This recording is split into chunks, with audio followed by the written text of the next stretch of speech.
Encore une fois,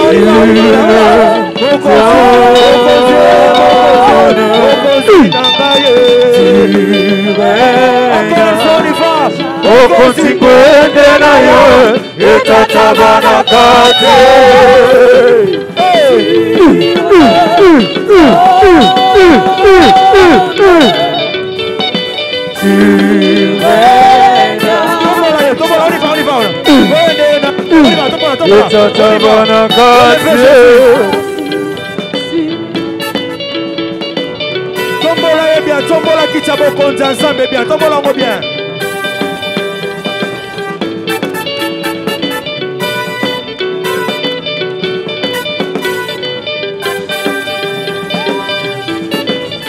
Okozingwenge na yo etatabana kate.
Ton règne est éternel.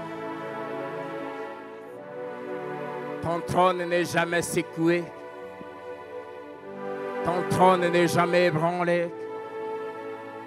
Tu ne seras jamais renversé de ton trône.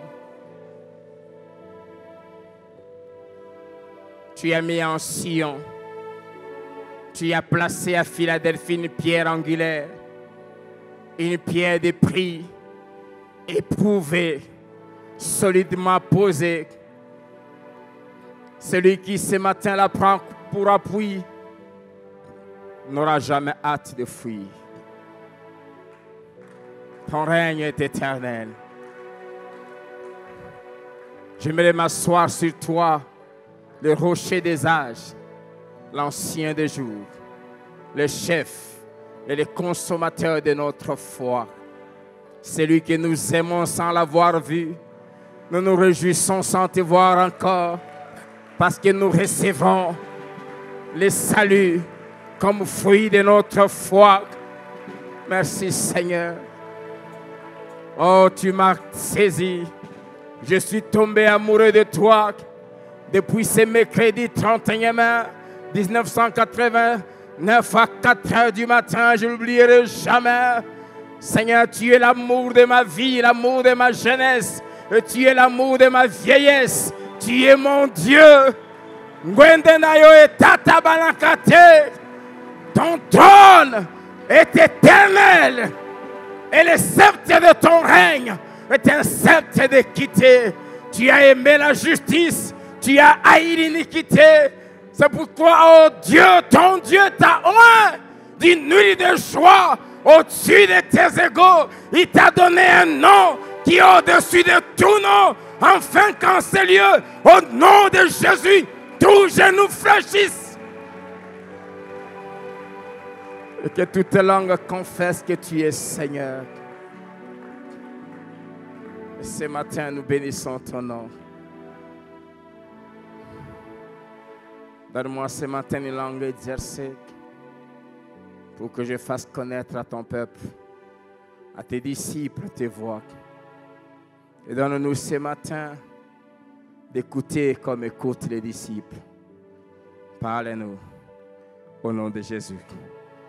Et pour tout ce que tu as fait, que tu es en train de faire et tu vas faire, reçois toute la gloire et que tous les yeux soient fixés sur toi et sur toi seul. Au nom de Jésus. Amen. Amen. Que le nom du Seigneur soit béni. Ngwende naye et tata balankate. Ça veut simplement dire son trône n'est jamais secoué. Jamais. Son trône, personne ne peut le déplacer. Son trône est éternel. Luc chapitre 14, versets 25 à 35. Et nous ajouterons ce matin Ésaïe 50. On a passé un merveilleux moment de prière cette nuit. En préparant ces cultes, j'étais étonné que le frère qui conduisait a pris le texte de mon message. Et il a pris ce texte et tout le sujet de prière qu'il donnait. C'était presque la moitié de tout ce que je vais dire tout à l'heure. J'aime quand le Saint-Esprit conduit. Amen. Bonjour à tous. Continuons à parler de notre grand thème sur les grands secrets bibliques, du structure de la réussite. Nous sommes en train de parler des grands secrets bibliques qui nous permettent d'avoir une vie chrétienne qui commence bien, qui chemine bien et qui se termine bien. Amen. Et nous sommes trois. Le premier secret, nous avons dit qu'il faut garder sa conscience pure. Le deuxième, nous avons parlé qu'il faut s'attacher aux hommes de valeur, ne jamais s'en séparer. Troisièmement, nous avons parlé d'aimer et de s'attacher à la maison de Dieu. Et nous sommes au quatrième. La connaissance du prix d'être un disciple et la résolution de les payer. La connaissance du prix d'être un disciple et la résolution de les payer. Luc 14, 25 à 35. De grandes foules faisaient route avec Jésus. Il se retourna et leur dit, « Si quelqu'un vient à moi et s'il ne hait pas son père, sa mère, sa femme, ses enfants, ses frères et ses sœurs, et même sa propre vie, il ne peut être mon disciple. Et quiconque ne porte pas sa croix et ne me suit pas, ne peut être mon disciple. Car lequel de vous, s'il veut bâtir une tour, ne s'assit d'abord pour calculer la dépense et voir s'il a de quoi la terminer, de peur qu'après avoir posé le fondement, il ne puisse l'achever et que tous ceux qui le verront ne se mettent à le railler en disant, cet homme a commencé à bâtir et il a pu achever. Ou quel roi, s'il va faire la guerre à un autre roi, ne s'assit d'abord pour examiner s'il peut, avec 10 000 hommes, marcher à la rencontre de celui qui vient l'attaquer avec 20 000. S'il ne le peut, tandis que cet autre roi est encore loin, il lui envoie une ambassade pour demander la paix. Ainsi donc, quiconque d'entre vous ne renonce pas. Ainsi donc, quiconque d'entre vous ne renonce pas à tout ce qu'il possède ne peut être mon disciple. On peut s'arrêter là. Amen. Ésaïe 50, verset 4 jusqu'au 10e verset. Le Seigneur, l'Éternel, m'a donné une langue exercée pour que je sache soutenir par la parole celui qui est abattu. Il éveille, j'aime ça, chaque matin, il éveille mon oreille pour que j'écoute comme écoutent des disciples. Je prie que ce matin, que tu écoutes Dieu comme écoute un disciple. Le Seigneur, l'Éternel, m'a ouvert l'oreille et je n'ai point résisté. Je ne me suis point retiré en arrière. J'ai livré mon dos à ceux qui me frappaient et mes joues à ceux qui m'arrachent la barbe. Je n'ai pas dérobé mon visage aux ignominies et aux crachats. Mais le Seigneur, l'Éternel, m'a secouru. C'est pourquoi je n'ai point été déshonoré. Donnez-moi notre micro. C'est pourquoi j'ai rendu mon visage semblable à un caillou, sachant que je ne serai point confondu. Celui qui me justifie est proche. Qui disputera contre moi? Comparaissons ensemble.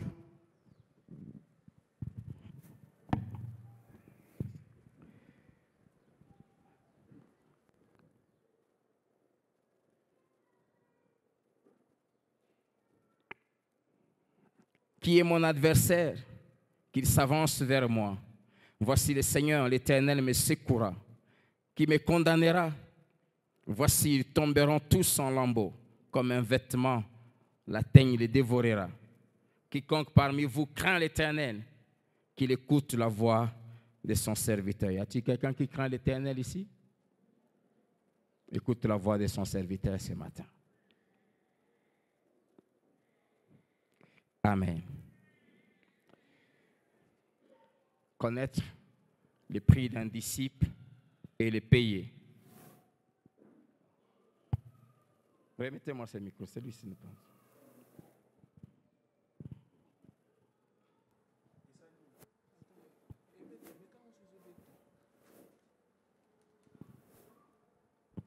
Il y a des micros, non?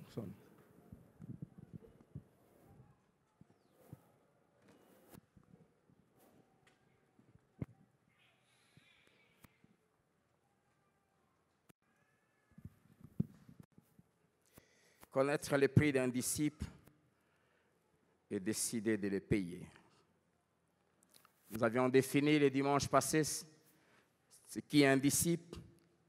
Nous avons dit que c'est celui qui s'attache à un maître, qui suit ses enseignements et les met en pratique.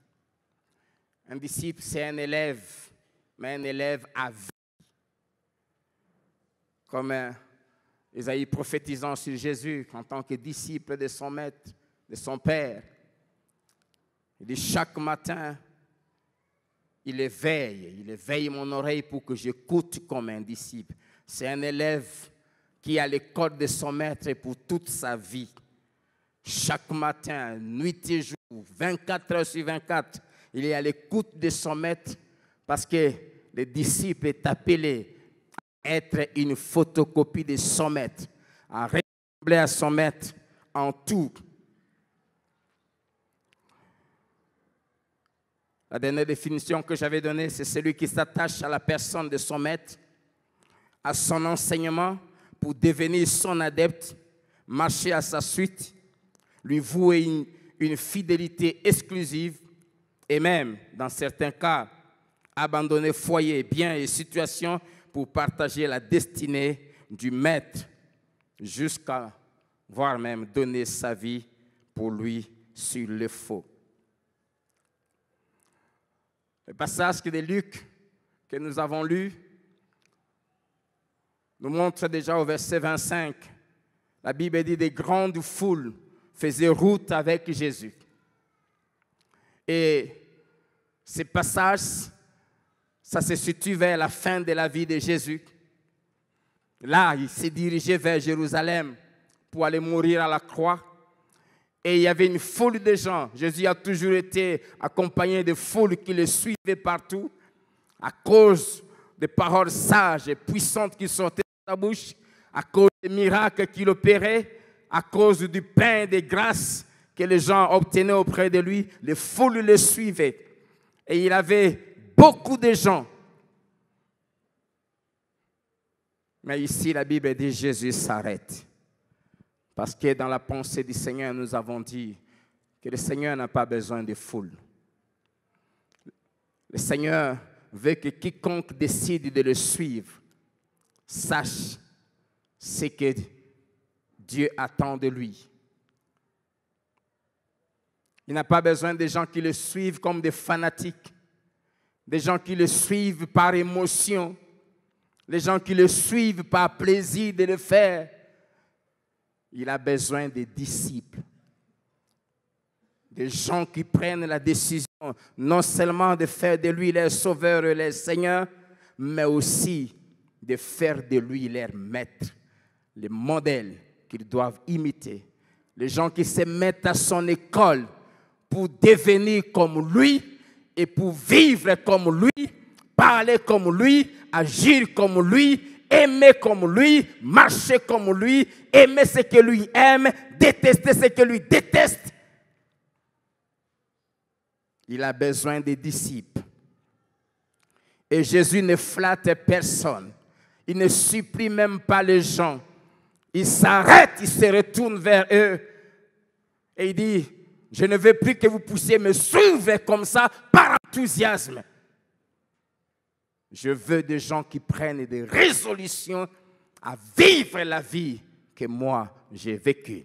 Je suis en train de partir, mais je veux laisser des gens qui vont faire ce que j'ai fait, qui vont vivre comme j'ai vécu, des gens qui vont me ressembler et qui vont continuer la mission. Et pour avoir ces gens, il leur dit, voici les conditions qu'il faut remplir. Et il y en a 4. Nous avons parlé le dimanche passé de la première. Aujourd'hui, on va parler de la deuxième et de la troisième. Et nous terminerons le dimanche prochain avec la 4e condition.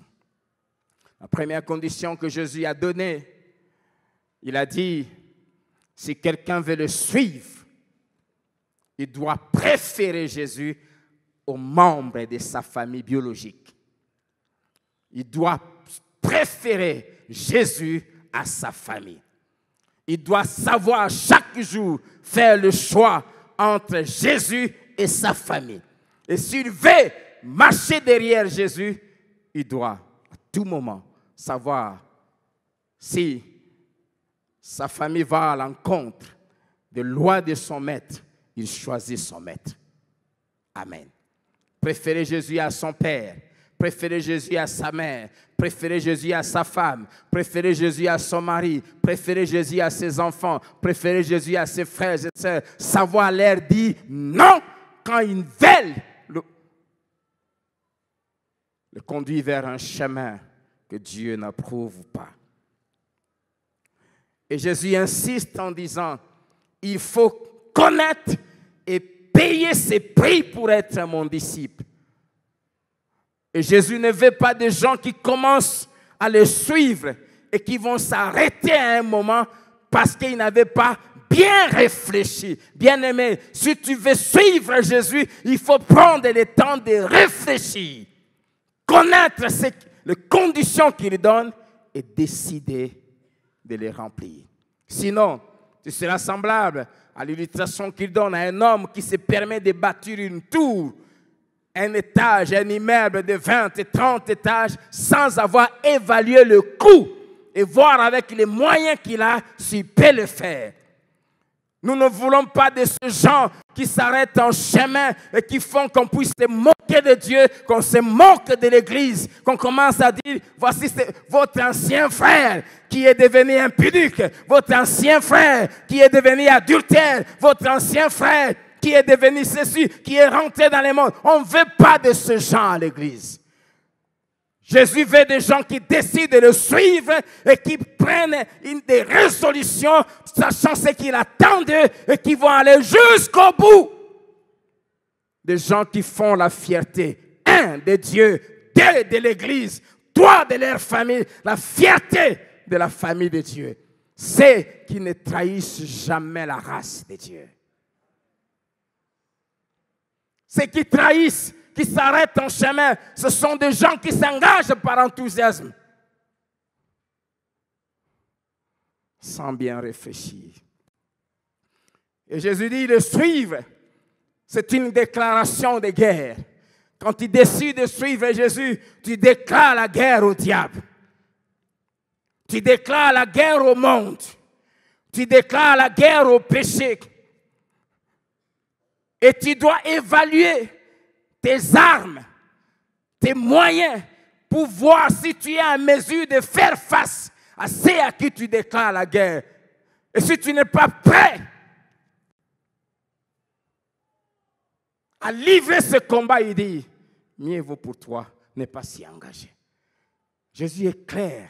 Dans l'Apocalypse, il dit, je ne veux pas de tiède dans ma maison. Soit tu es chaud, c'est-à-dire chrétien et un chrétien totalement engagé, soit tu es froid, c'est-à-dire païen et tu restes païen. Mais un pied en Christ, un pied dans le monde, ça, Dieu n'en veut pas. Amen. Et ici à Philadelphie, on n'en veut pas. Nous voulons des gens, nous voulons former une génération, susciter une génération qui commence bien, qui chemine bien et qui termine la vie chrétienne, tête haute. Nous voulons une génération qui, 50 ans de mariage, 60 ans de mariage, peut regarder sa femme en disant, je bénis Dieu qui m'a aidé à rester marié d'une seule femme. Nous voulons une génération qui, quand il commence à servir Dieu, on n'entendra pas demain qu'il a couché avec des choristes. On n'entendra pas demain qu'il a détourné l'argent de l'église. On n'entendra pas demain qu'il est allé à l'occultisme. Des gens qui restent fermes.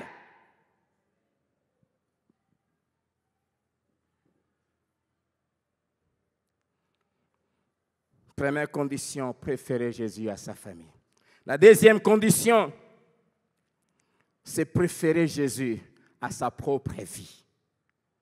Amen. Préférer Jésus à sa propre vie. Verset 6. Si quelqu'un vient à moi, s'il n'est pas son père, sa mère, sa soeur, sa femme, ses enfants, ses frères et ses soeurs, et même sa propre vie, il ne peut être mon disciple. Ces exigences sont non négociables. Si tu veux venir après Jésus, il faut, nous avons dit haïr, veut dire préférer. Préférer Jésus à ta propre vie. C'est-à-dire, ça veut simplement dire renoncer à tes propres ambitions, renoncer à tes propres rêves, à tes propres projets. Nous avons tous des projets, mais le jour où tu prends la décision de suivre Jésus, tu dois renoncer, prendre tes projets, tes ambitions, tes rêves, les mettre de côté et épouser les rêves et les ambitions de Jésus. Les préférer à soi-même. C'est renoncer à être le patron de sa propre vie. Renoncer à être celui qui décide de ce qu'il veut, de où il veut aller, de ce qu'il veut faire, de comment il veut le faire. Renoncer à cela. Jean 21, versets 18 à 20.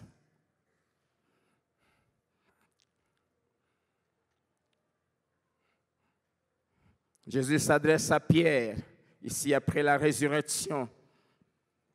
Jean 21, 18 à 19. En vérité, je te le dis. Chaque fois quand Jésus utilisait cette formule avant d'énoncer quelque chose, il voulait simplement faire voir l'importance, le sérieux de la chose qu'il veut dire. En vérité, je te le dis. Quand tu étais plus jeune, tu te saignais toi-même.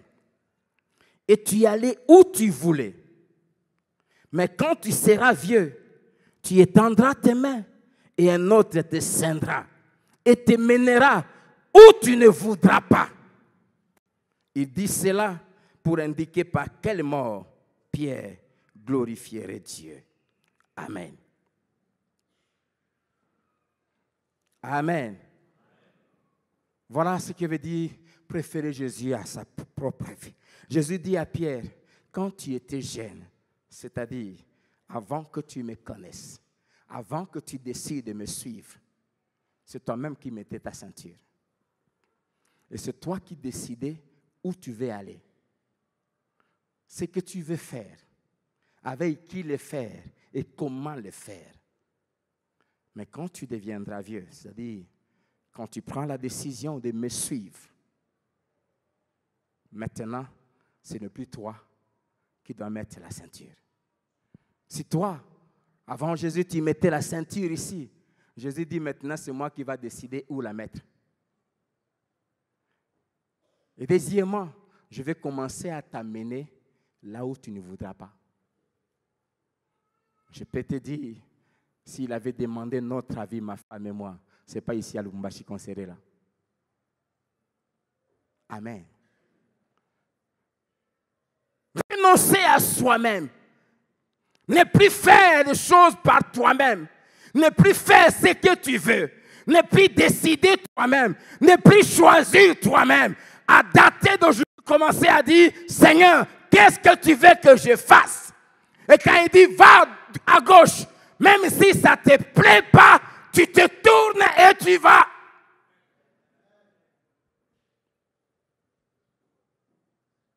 Être un disciple, c'est céder au maître le trône de sa vie, le trône de son cœur. Tu n'as plus de décisions personnelles à faire. Tu n'as plus de choix personnels à faire. Tu ne peux plus, tu dors, tu te réveilles et dis, je vais à Paris. Qui t'a dit d'aller à Paris? Moi, c'est là que je vais aller. Qui t'a dit ça? Le maître t'a dit ça? Il a dit, malheur aux enfants rebelles qui prennent des résolutions sans moi, qui font des alliances sans ma volonté, qui contractent des mariages sans ma volonté, qui ne me consultent pas. Un disciple, c'est quelqu'un qui ne fait plus rien par lui-même. Amen. J'aimerais insister. La volonté du Seigneur, les rêves du Seigneur, les ambitions du Seigneur pour ta vie, lui-même dit, ce sont des choses que nous n'aimons pas. Je te mènerai là où tu ne voudras pas. Ce sont des choses que notre corps n'aime pas, que notre nature déchue n'aime pas.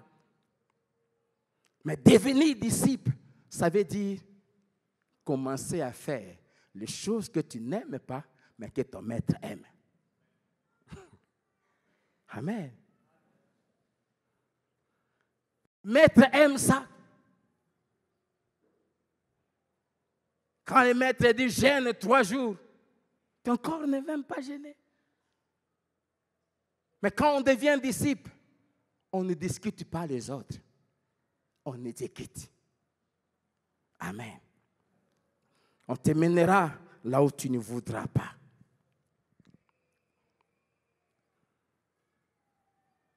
Y a-t-il quelqu'un qui veut décider de prendre la résolution de ne plus décider lui-même? Amen.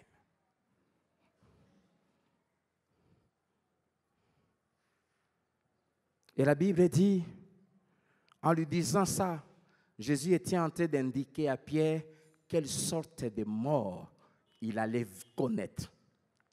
Une mort atroce.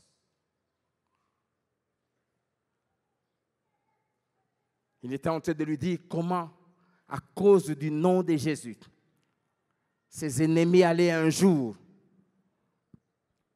les prendre de force.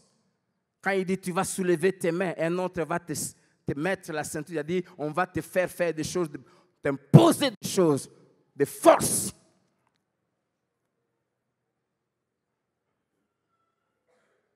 Et vous savez comment Pierre est mort? Crucifié comme son maître. Mais simplement,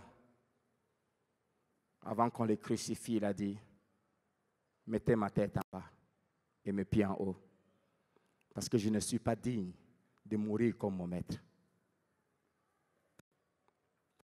Pendant près de plus ou moins 30 ans de ministère, Pierre vivait avec cette prophétie, sachant qu'à tout moment, il peut mourir et d'une manière cruelle.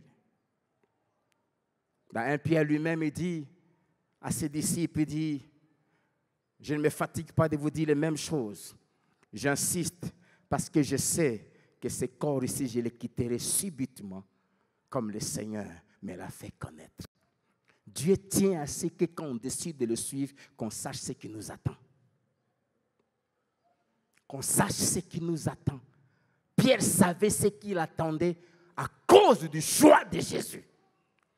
Si vous voulez être un disciple, vous devez savoir ce qui vous attend. Et à dater d'aujourd'hui, ne faites plus ce que vous voulez.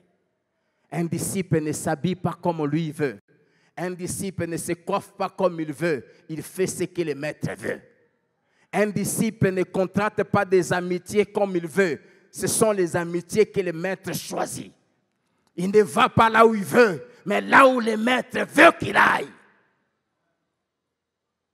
On t'amènera là où tu ne voudras pas. Le jeune homme riche de Matthieu 19, 16 à 25 n'a pas pu devenir disciple. Parce que quand il est venu, on lui a fait connaître les conditions à remplir. Et il avait refusé de les remplir. J'aime quand même son honnêteté. Il n'a pas voulu faire l'hypocrisie.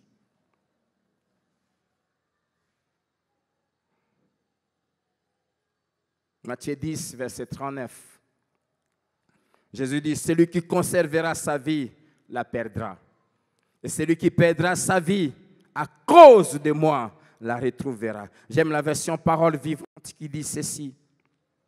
Celui qui s'accroche à sa vie pour la sauver à tout prix, c'est-à-dire qui veut la défendre, qui veut la protéger lui-même, la perdra. Mais celui qui la perdra à cause de moi la sauvera. Amen. Renoncer à soi-même, c'est prendre la décision de perdre ses propres intérêts, propres ambitions et d'épouser les ambitions de Jésus. Si tu fais ça, tu sauveras tes ambitions à toi. Parce que tes ambitions personnelles vont finir par se retrouver dans celles de Christ. Alléluia. Troisième prix à payer. Il y a beaucoup un peu s'attarder là. C'est porter sa croix chaque jour. Porter sa croix chaque jour. Verset 27. Et quiconque ne porte pas sa croix et ne me suit pas, ne peut être mon disciple. Porter sa croix veut dire accepter de perdre pour Jésus. Amen. Premièrement, accepter de perdre pour Jésus. 1 Corinthiens chapitre 6, versets 4 à 7.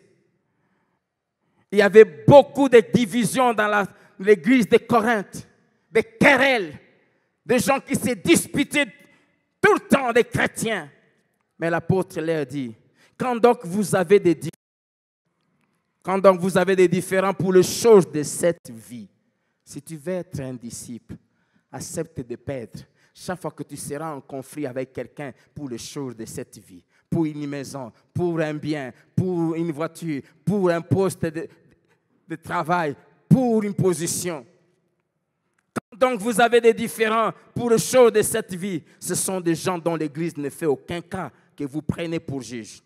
Je le dis à votre honte. Ainsi, il n'y a parmi vous personne, un seul homme sage qui puisse prononcer entre ses frères. Mais un frère plaide contre un frère, et cela devant des infidèles. Les chrétiens, n'allez jamais chez les païens pour trouver des solutions à vos problèmes. Verset 7. C'est déjà certes un défaut chez vous que d'avoir des procès les uns les autres. Un chrétien ne peut pas avoir de procès, de conflits avec les autres chrétiens. Amen. C'est un défaut. L'apôtre Paul dit à Timothée, ce n'est pas normal qu'un serviteur de Dieu, un ouvrier, une ouvrière du Seigneur ait des querelles. Des querelles. Un couple chrétien ne peut pas avoir de querelles. C'est anormal. C'est déjà un défaut chez vous que d'avoir des procès les uns les autres. Et il explique maintenant pourquoi il y a ce genre de conflit dans l'Église entre les enfants de Dieu. Il dit, pourquoi ne souffrez-vous pas plutôt quelque injustice? Pourquoi ne vous laissez-vous pas plutôt dépouiller? Si vous êtes un disciple, laissez-vous dépouiller. Si vous êtes un disciple, laissez-vous accepter de vivre des injustices. Tu ne peux pas te mettre à te disputer avec quelqu'un pour un bien, pour les choses de cette vie qui sont passagères. Mieux vaut perdre. Accepte de perdre ça.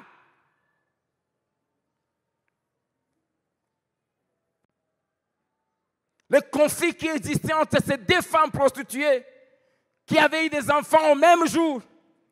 Et dont l'une, voyant que son enfant était mort parce qu'elle s'est couchée sur lui et que sa collègue dormait, va changer les enfants. Quand ils sont allés chez le roi Salomon, c'était de chaudes discussions, disputes. C'est mon enfant, c'est mon enfant, c'est mon enfant, c'est mon enfant, c'est mon enfant, c'est mon enfant. Tout s'est arrêté quand celle qui était la mère a dit, donnez-lui l'enfant, pourvu que l'enfant vive. Pourvu que je conserve mon témoignage, pourvu que je conserve mon identité, j'accepte de perdre. Porter sa croix, c'est se préparer tous les jours à perdre pour Jésus. Porter sa croix dans un couple, c'est accepter de perdre même quand tu as raison.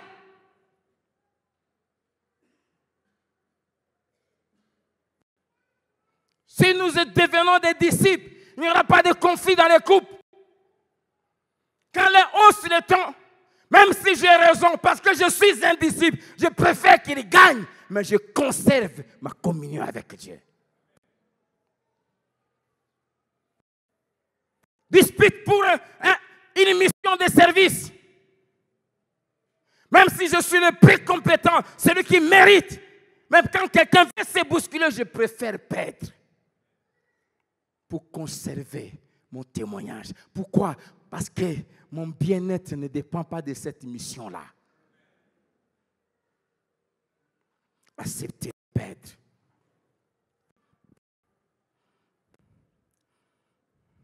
Matthieu 5, verset 38 à 41. Jésus dit, vous avez appris qu'il a été dit, œil pour œil et dent pour dent. Mais moi, je vous dis de ne pas résister aux méchants.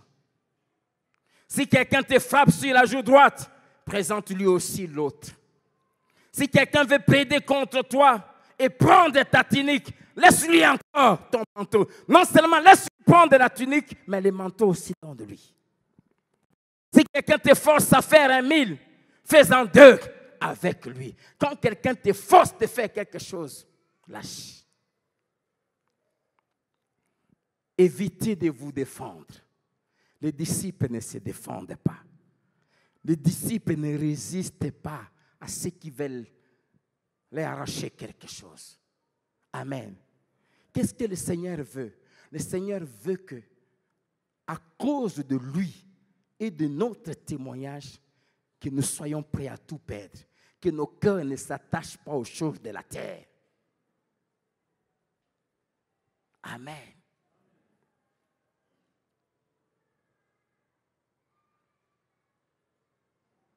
Nous sommes dans un pays où les gens se disputent. Les gens sont toujours pressés. Combien de chrétiens n'injurient pas les gens au volant parce que quelqu'un lui a dépassé mal? Ah, vous riez. Amen. Laisse-lui partir. Un disciple ne revendique pas. Alléluia. Porter sa croix, c'est accepter de souffrir pour Jésus. C'est accepter de ne jamais se venger. Jamais. Romains 12, verset 17 et le verset 19. Ne rendez à personne le mal pour le mal. Recherchez ce qui est bien devant tous les hommes. Aussi longtemps que cela dépend de vous, soyez en paix avec tous les hommes. Ne vous vengez pas vous-même, bien-aimés, mais laissez agir la colère, car il est écrit, à moi la vengeance, à moi la rétribution, dit l'Éternel. Écoutez ce passage dans la version Parole vivante. Si l'on vous fait du mal, ne les rendez pas. Dis à ton voisin, ne rends pas le mal. Cherchez au contraire à faire du bien à tous. Quel que soit l'autre, trouvez ce qui serait bon pour lui. Ayez le souci de mener une vie honorable aux yeux de tout le monde. Amen. Que votre comportement soit au-dessus de toute critique. Autant que possible, et dans la mesure où cela dépend de vous, vivez en paix avec tous les hommes. Mes amis, verset 19, ne vous faites pas justice vous-même. Ne prenez jamais votre revanche. Laissez à Dieu le soin de faire peser son courroux sur qui il veut. Car il est écrit, c'est à moi qu'appartient la vengeance. C'est à moi. C'est moi qui rendrai à chacun son dû. Amen. Proverbe 24, le verset 29, la Bible dit, ne dis pas, dis à ton voisin, ne dis pas. Non seulement il ne faut pas se venger, mais il ne faut même pas le dire. Ne dis pas, je lui ferai comme il m'a fait. Dis à ton voisin, ne dis jamais, je lui ferai comme il m'a fait. Il va voir. Il saura de quel bois je me chauffe. Hey!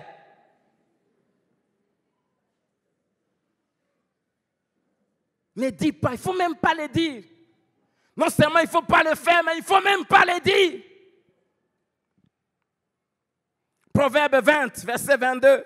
Ne dis pas, je rendrai le mal. Espère en l'Éternel et il te délivrera. Comme Jésus, nous avons lu dans Ésaïe 50. Le Seigneur l'Éternel m'a ouvert l'oreille et je n'ai point résisté. Je ne me suis point retiré en arrière. J'ai livré mon dos à ceux qui me frappaient et mes joues à ceux qui m'arrachaient la barbe. Je n'ai pas dérobé mon visage aux ignominies et aux crachats. Amen. Soyons comme Jésus. C'est ça, porter sa croix. Et parce qu'il ne s'était pas défendu. Verset 7, la Bible dit, mais le Seigneur, l'Éternel m'a secouru. Si tu apprends à ne pas te défendre, Dieu te défendra. C'est pourquoi je n'ai point été déshonoré. Vous savez, dans le monde, le fait de ne pas se défendre, ça paraît comme une faiblesse. Oui, je préfère être un yuma. Un yuma. Oui. Un vrai yuma. Je suis un homme très fort. Amen. Yuma aux yeux des hommes, mais puissant et dangereux aux yeux du diable. Alléluia. Amen. Comme je me souviens de cette jeune fille qui me faisait la cour, tenait à ce que je couche avec elle. Parce que j'étais un vrai frère. Oui. Je lui dis non, non, non, non. Et un jour, pour chercher à m'humilier, après avoir prêché, je prêchais chaque matin dans un auditoire. Elle se lève et dit, Talambwa kopalo fmobali zoba. C'est pas comment dire ça en lingala. Mboa kopalo, en français, c'est quoi? Hein? Un chien en plastique.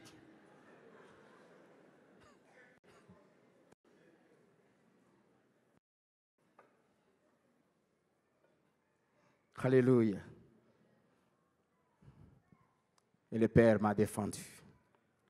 C'est pourquoi j'ai rendu mon visage semblable à un caillou, sachant que je ne serai point confondu. Rends ton visage semblable à un caillou. Sois fort. Amen. Résultat, le verset 8 et 9 vous dit, celui qui me justifie est proche. Qui disputera contre moi? Comparaissons ensemble. Qui est mon adversaire? Qui s'avance vers moi. Voici le Seigneur, l'Éternel, me secourra. Dieu va te secourir. Amen. 1 Thessaloniciens 5, verset 15.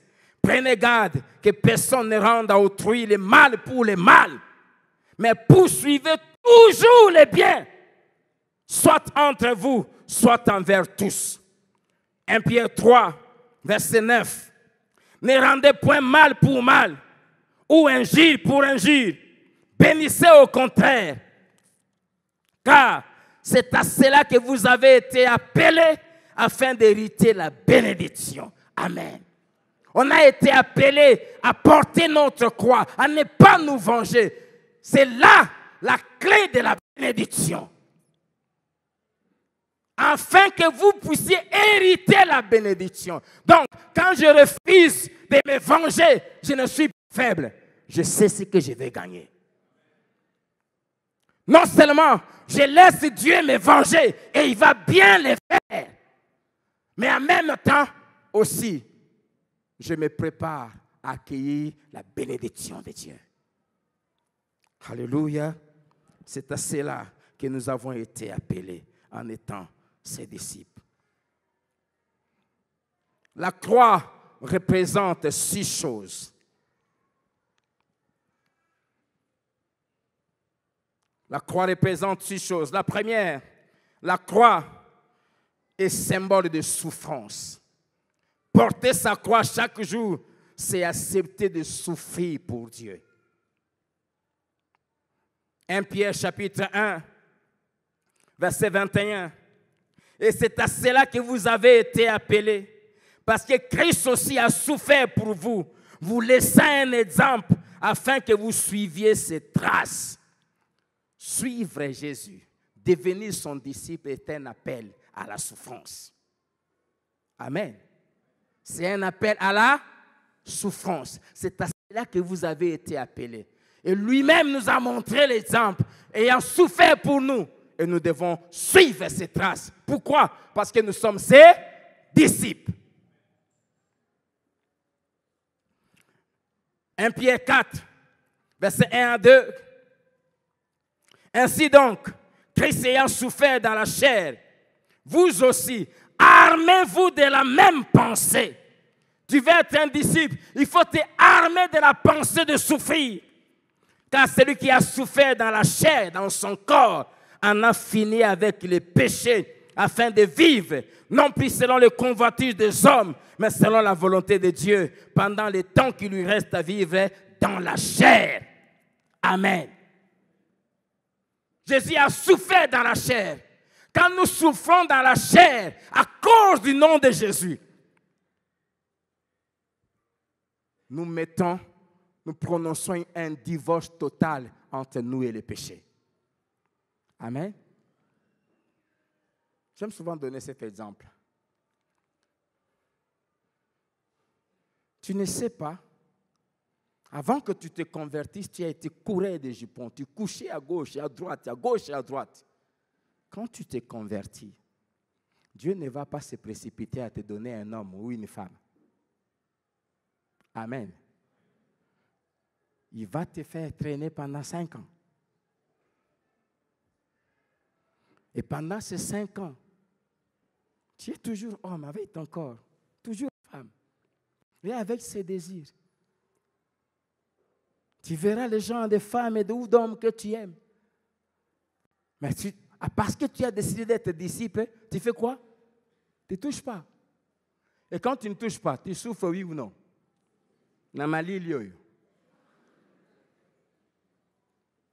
Mais pendant que tu es en train de souffrir dans ton corps, en te maîtrisant, tu es en train de vaincre ces mal. Amen. Tu es quelqu'un qui ne sait pas supporter manquer. Quand tu manques, tu es prêt à voler. Quand tu manques, tu es prêt à t'endetter. Et quand tu deviens enfant de Dieu, tu veux suivre Jésus et être son disciple. Il va te faire passer pendant 4, 5, 6 ans par des situations difficiles socialement, où tu vas manquer même de quoi s'acheter un pain de 100 francs. Amen. Et quand tu manques là, ce qui est mal quand tu manques, c'est que pendant que tu manques, tu viens à l'église, à côté de toi, tu es assis avec quelqu'un qui en a et beaucoup. Tout à l'heure, quand on va donner les offrandes, toi, tu es venu à pied et tu sais que tu vas rentrer à pied. Mais lui va ouvrir son sac. À un moment, tu vas même guetter. Tu vas le voir faire sortir un billet de $100, mettre dans le panier.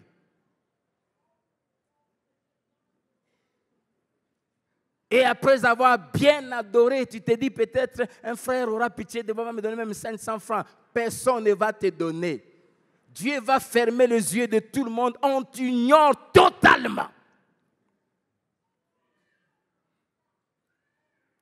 En train de regarder et tu verras les gens sortis un à un. Et puis tu te retrouves, je vais me rentrer à pied. Oui, tu vas rentrer à pied, frère. Mais cette souffrance, quand tu veux t'endetter, le Seigneur dit non, pas question, ne t'endette pas parce que celui qui s'endette devient l'esclave de celui qui le prête. Il dit, attends que j'agisse.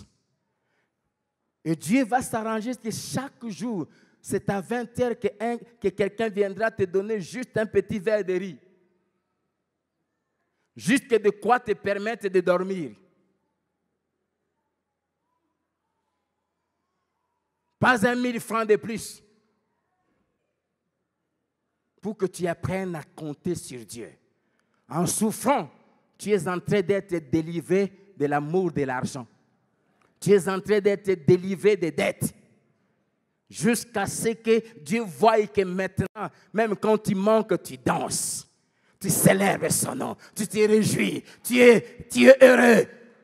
Ta joie, tu la trouves dans le Seigneur et pas dans ce que tu as ou tu n'as pas. En ce moment-là, il va donner. Acclamons le Seigneur.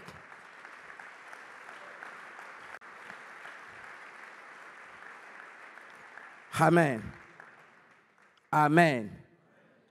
Dieu va permettre que tu perdes ton travail injustement. Dieu va permettre que tu reprennes une année parce que tu as refusé de coucher avec un prof. Ça te fait souffrir, mais en même temps, ça te guérit dans ta vie spirituelle. Écoutez ce que la Bible dit quand nous souffrons pour la gloire de Dieu. 1 Pierre 3, verset 14 à 17. D'ailleurs, quand vous souffrez pour la justice, vous seriez heureux. Quand tu souffres pour la justice, sois heureux. Amen. Verset 17. Car il vaut mieux souffrir, si telle est la volonté de Dieu, en faisant le bien qu'en faisant le mal. 1 Pierre 4, verset 3 à 4. Pourquoi les gens, même dans nos familles, ceux qui étaient bien avec nous hier, quand on était païens, nous combattent quand on se convertit. Verset 3.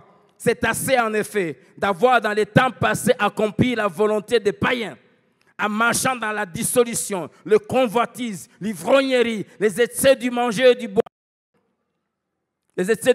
boire, et les idolâtries criminelles. Aussi trouve-t-il étrange que vous ne vous précipitiez pas avec eux dans le même débordement de débauche, et ils vous calomnient. C'est quand tu ne fais plus les choses que tu faisais avec eux ensemble, en ce moment, ils commencent à te calomnier.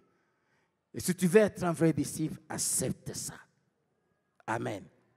Deuxièmement, la croix, c'est symbole de la mort. Porter sa croix, c'est mourir chaque jour quant à sa propre volonté, quant à ses propres désirs.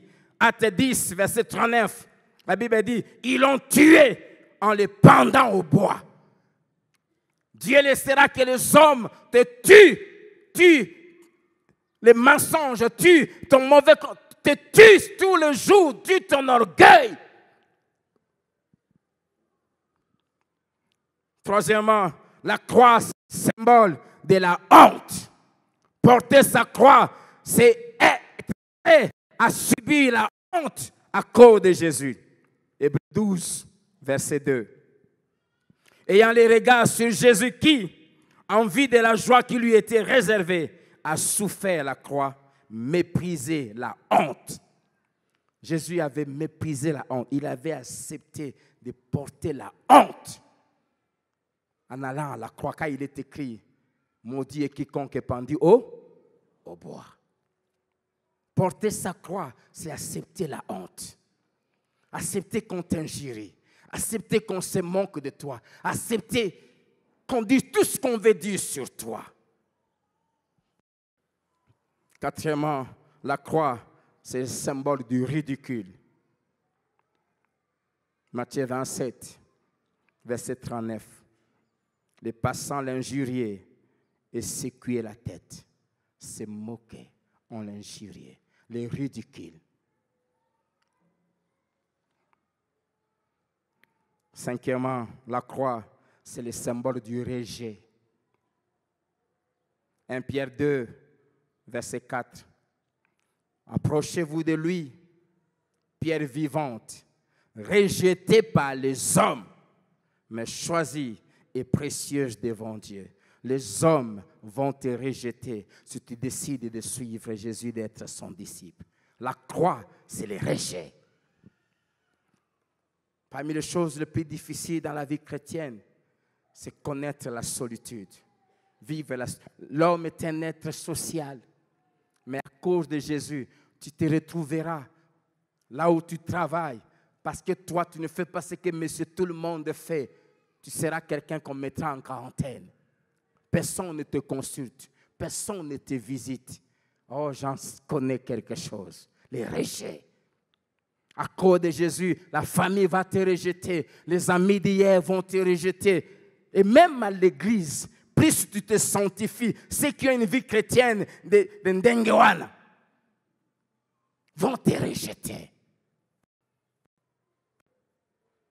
La croix, c'est un symbole du rejet.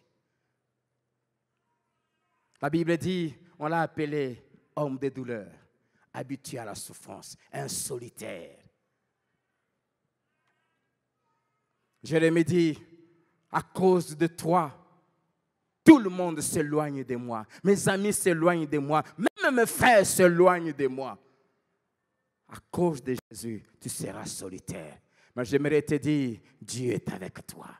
Et quand on a Dieu, on a tout.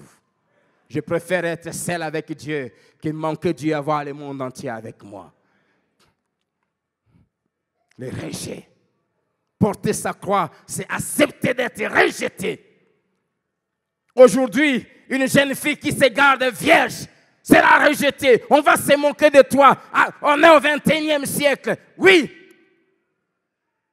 La parole de Dieu ne connaît pas de génération. Elle ne connaît pas de modernité. Garde-toi. Quand tu es un homme aujourd'hui qui est fidèle à sa femme, le travail se termine à 17h, tu rentres chez toi, on va dire, toi ta femme te domine. Oui, la mienne me domine. Si vous ne savez pas, celle-là, elle me domine. Et j'en suis fier. Elle me domine. Quand elle m'appelle, tu es où? Je suis au bureau.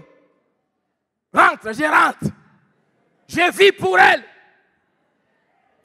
Celui qui est marié vit pour plaire à sa femme. Mais dans le monde d'aujourd'hui, on va se moquer de toi. Toi, un jeune homme beau comme ça, vas-y, suis-le. On va t'enterrer.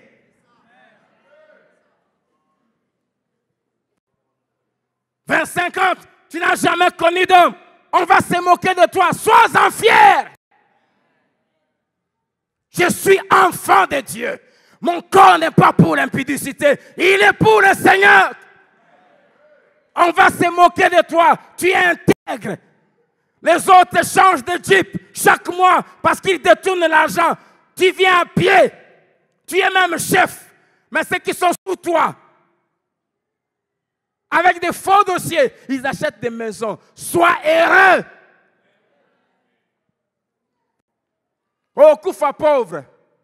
La Bible dit, on nous regarde comme des pauvres, mais nous enrichissons plusieurs.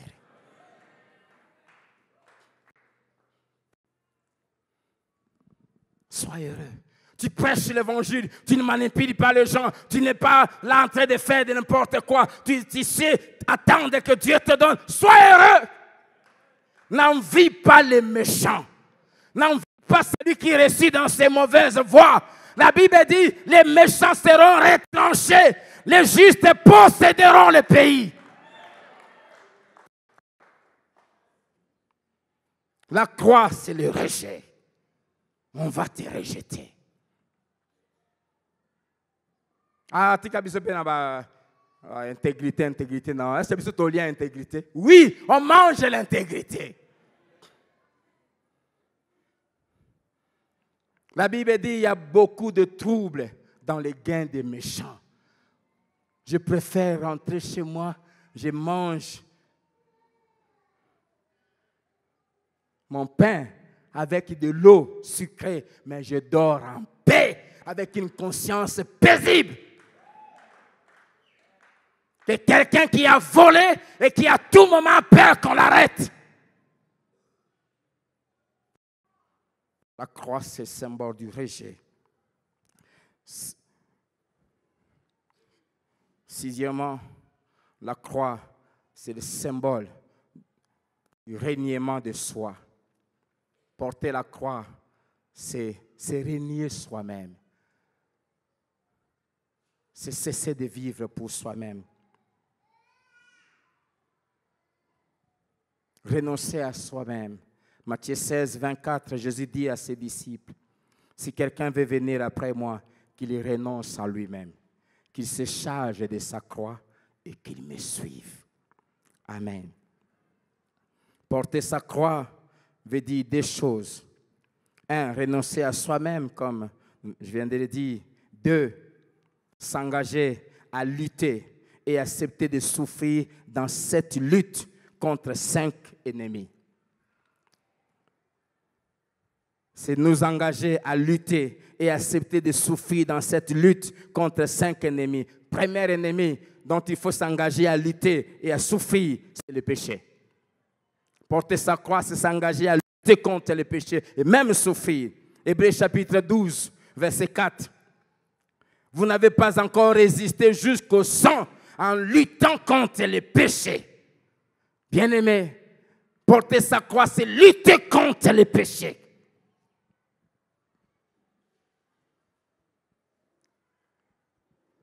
C'est directeur qui te dit, une nuit simplement, donne-moi simplement une nuit, couche avec moi et je fais de toi sous-directeur. Quand tu refuses ça, tu souffres. La Bible dit, vous n'avez pas encore souffert jusqu'au sang en luttant contre les péchés. Porter sa croix, c'est accepter de lutter du non-péché, quel qu'en soit le prix.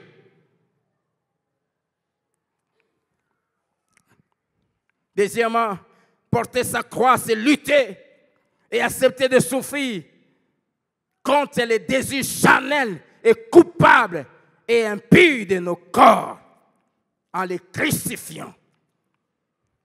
C'est lutter contre nos désirs charnels, coupables et impurs de nos corps en les crucifiant.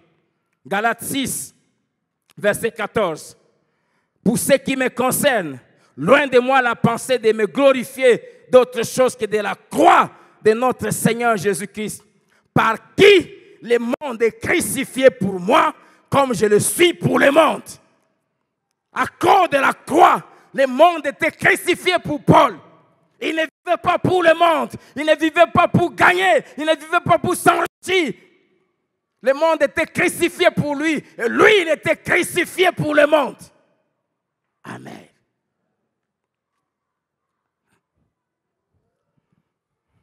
Galates 5, verset 24.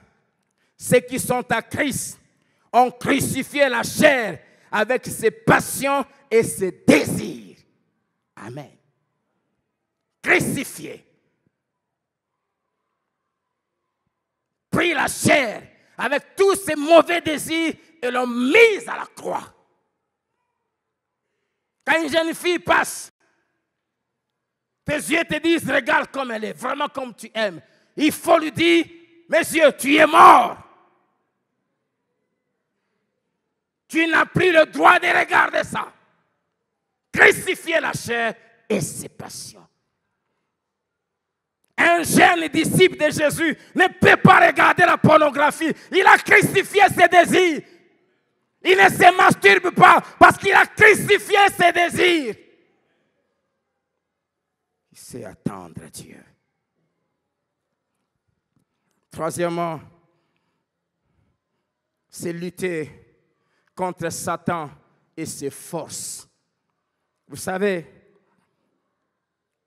Ephésiens 6, 12, la Bible dit, nous n'avons pas à lutter contre la chair et le sang, dit pas contre les hommes, mais contre les puissances des ténèbres, les dominations, les autorités.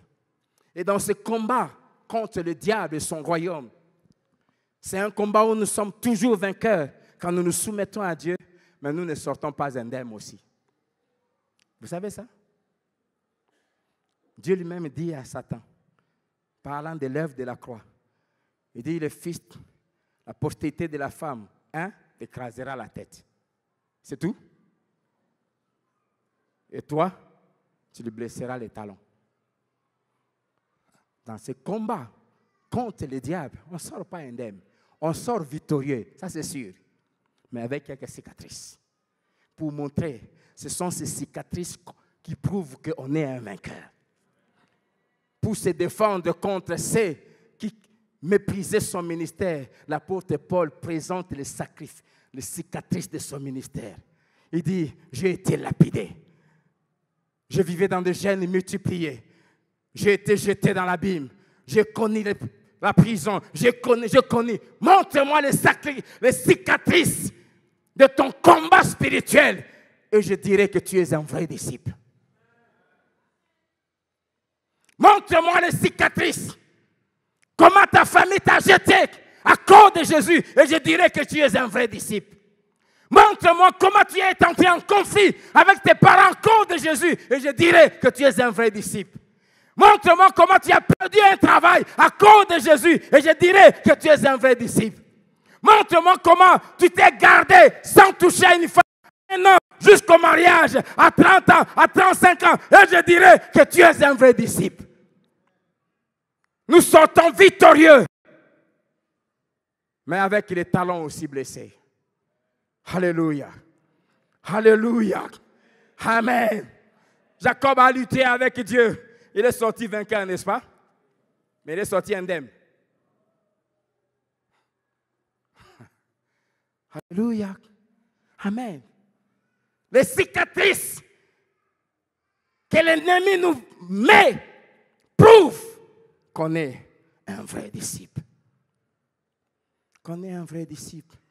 Montre-moi comment, alors que tu as toutes les possibilités de t'enrichir, mais tu manques même un salon digne de ce nom à cause de Jésus, et je dirais que tu es un disciple. Alléluia. Où est-ce que le diable t'a blessé les talons?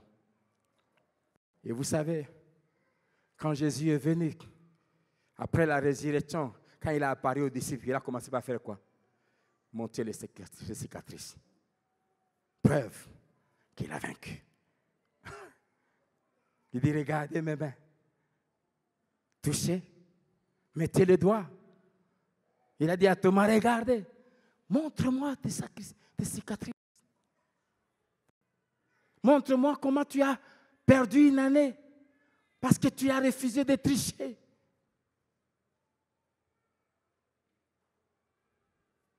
Sinon, tu ne peux pas être son disciple. Tu peux te tromper à toi-même, tu ne l'es pas.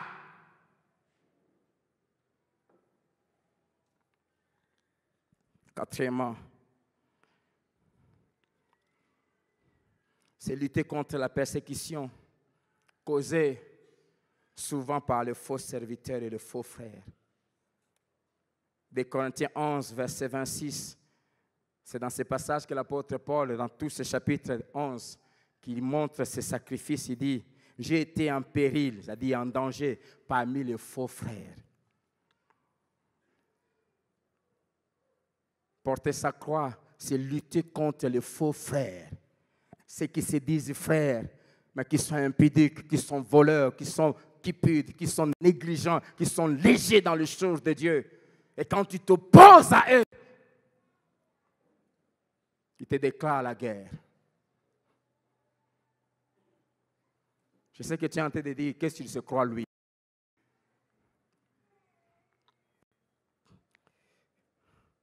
Cinquièmement, c'est lutter contre la haine et les moqueries du monde. Le monde va te haïr. Jean 15, verset 18 à 19. Si le monde vous hait, sachez qu'il m'a haï le premier. Si vous étiez du monde, le monde aimerait ce qui est à lui. Mais parce que vous n'êtes pas du monde, et que je vous ai choisi du milieu du monde. À cause de cela, le monde vous hait. Un vrai disciple, le monde va le haïr. Un vrai disciple ne sera jamais en bon terme avec les païens.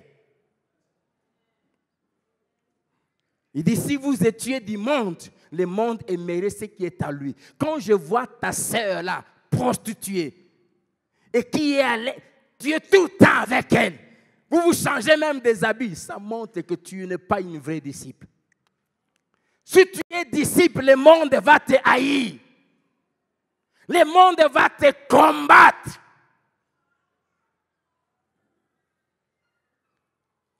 Pourquoi il va te haïr? Parce que tu dénonces ces mauvaises œuvres. Jean 7, verset 7.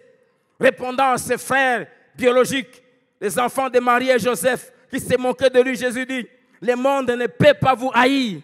Moi, il me hait parce que je rends de lui témoignage que ses œuvres sont mauvaises.